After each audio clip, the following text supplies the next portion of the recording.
Hi everyone, welcome to Chef Din's cooking tutorials. Here I'm going to show you how to prepare your ingredients, mix your spices and then cook the dish. Please pause the video now and get together all the ingredients you will need to create this dish. If you have not subscribed to my channel, now is the time to subscribe. Hit the notification button so you get notified when I post new videos. So let's not waste any more time and let's cook.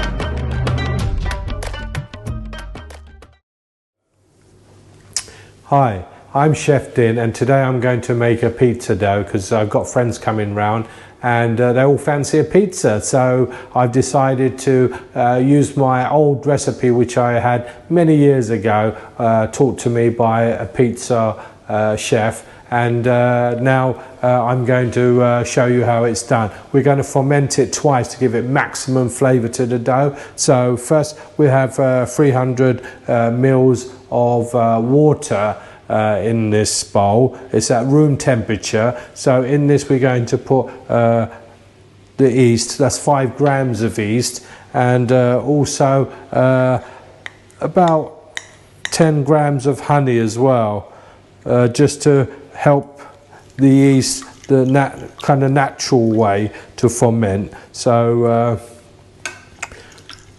let's mix all that in, get all that out.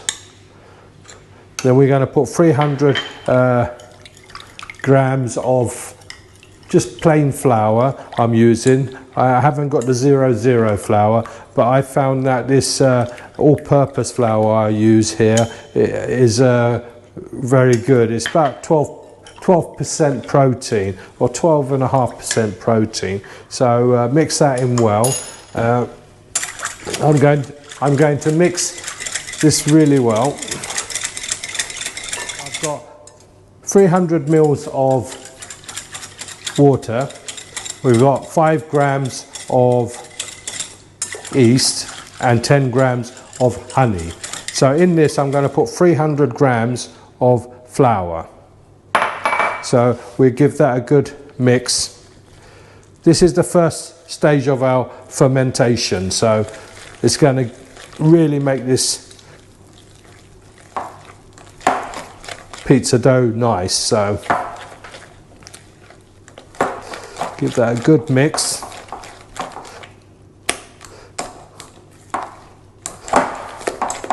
And that's it for today. We're going to cover this up with cling film. If you've got a container with a heavy or airtight lid, that's perfect, but I haven't. I'm going to just use this bowl and then right,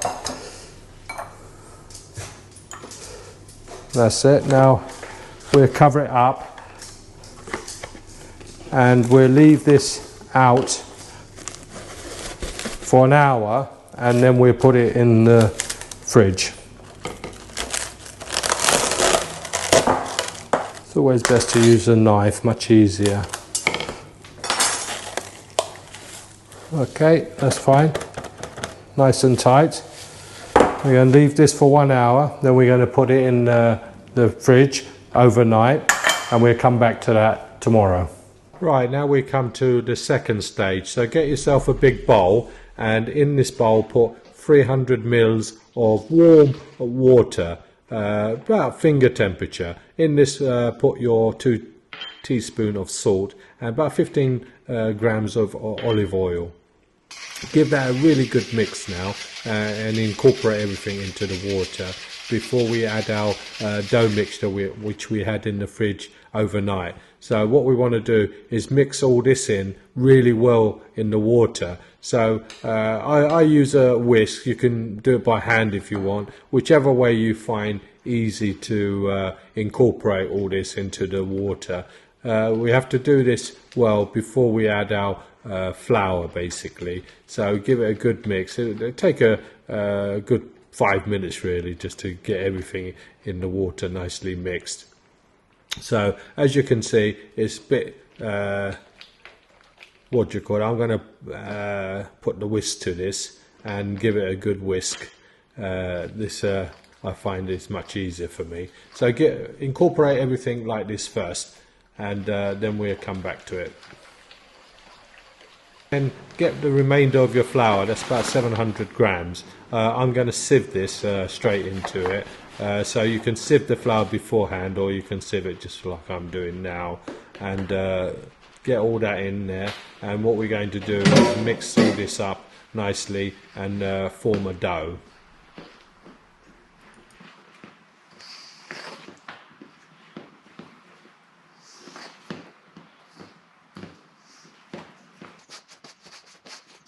I've speeded this up to save a little bit of time, but what you want to do is basically get everything together in the bowl first. Then once that's done, take it out the bowl and just go up and down with the palm of your hand, just pushing it out and bringing it back, and so on for a good 10-15 minutes, so it forms a good structure to the dough, which is very important. Otherwise it'll just kind of have no structure and just fall apart, and we don't want that. So just give it a good knead in this dough before we put it on one side to rest.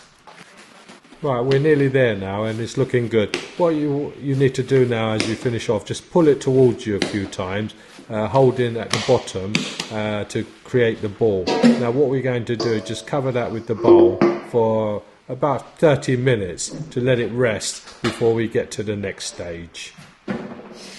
Right, after 30 minutes, what you want to do is find yourself an airtight container. I found this one. First, you want to oil it first with a little bit of olive oil so it doesn't stick anywhere. And put a little bit olive oil on your hands as well, because we're just going to stretch and fold this a couple of times before we put it into our container, which will go in the fridge overnight for about 24 hours. So this is a process what takes 2 days to get the dough ready, and on the third day we will make our pizzas. So I started this process on Saturday.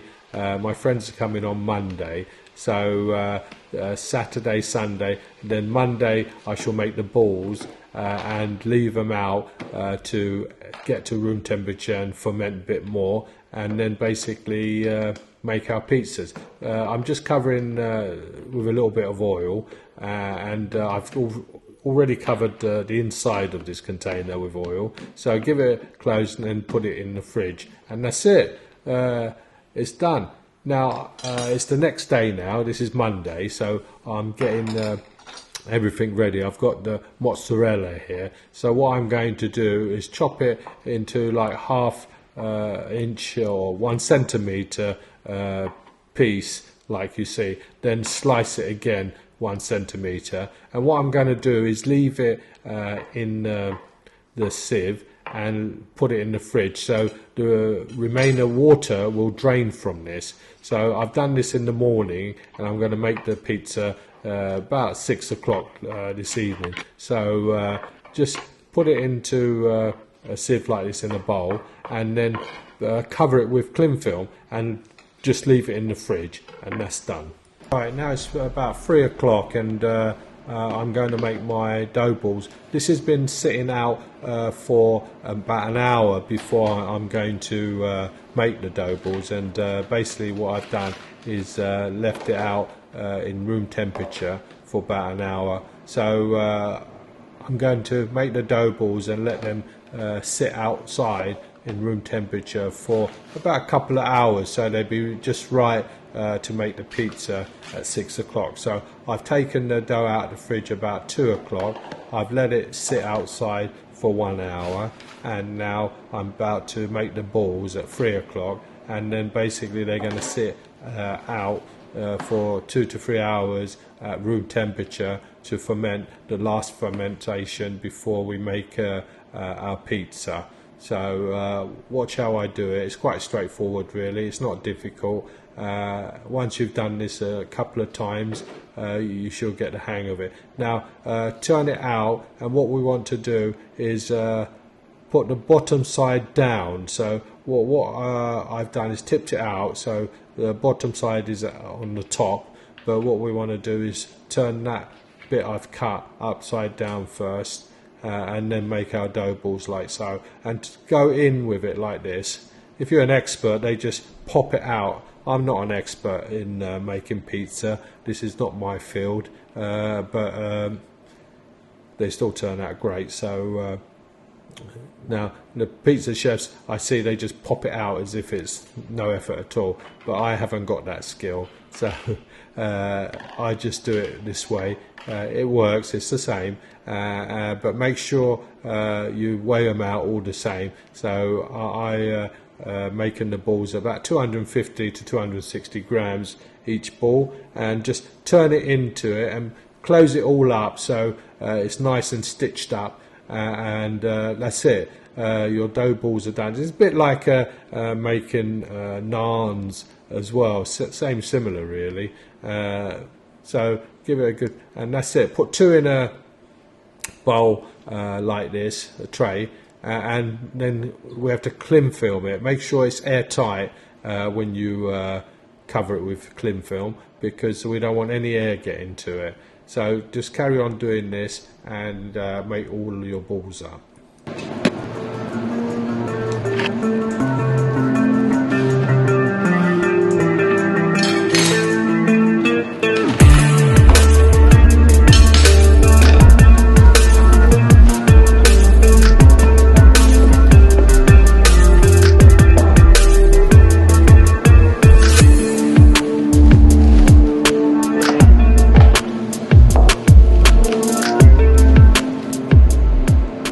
Right, in a saucepan, put a quarter of a cup, that's 1/4 of a cup of extra virgin olive oil, and then get yourself 2 cloves of garlic, large 2 cloves, about 10 grams in weight, and first slice it into small pieces, and then basically with the back of the knife just keep rubbing it back towards you until you get a really nice paste.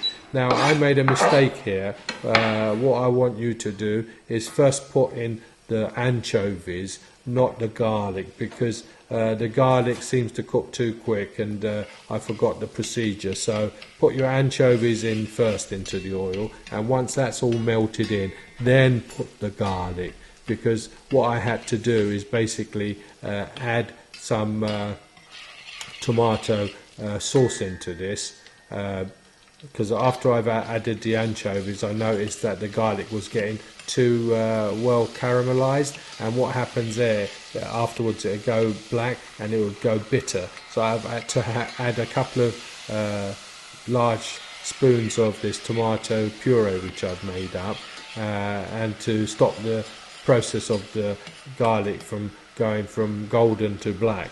So that's what you must do if you see something like this happen. But in future, just put the anchovies in the oil first, melt them down, and then put the garlic. This is the best way to do it. Unfortunately, I forgot my own recipe method. That's why I write it down, but I didn't write this process down. But now you know how to do this, then just follow these steps. Once you've done this, then what we're going to do is basically add the rest of our tomato puree into this, and we're going to cook this for a little while. Add some I'm going to just throw this little bit of tomato sauce I had left over from my ragu the other day instead of throwing it away. We're going to also put in a couple of teaspoons of tomato paste as well. So this is a nice brand I've found here, but find yourself a good quality tomato paste and put it in. Give that a good mix and incorporate everything into it. And then we're going to add all the other different spices.